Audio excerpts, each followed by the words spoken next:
مامان خانم راحتی شما؟ بله. چالا داره واسه خوش انتخابم میکنه. طرحهایی که بعشی ببینم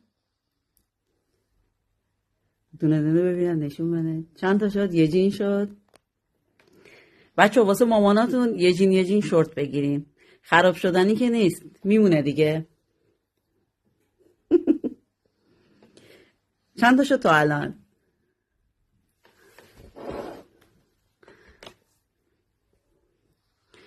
8 تا؟ 6 تا؟ 6 تا دیگه میخوای انتخاب کنیم. بردار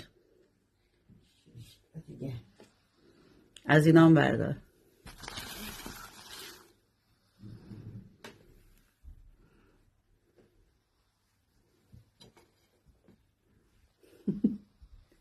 کلا جینا رو داری ناقص میکنی ها، از هر کدوم یه دونه.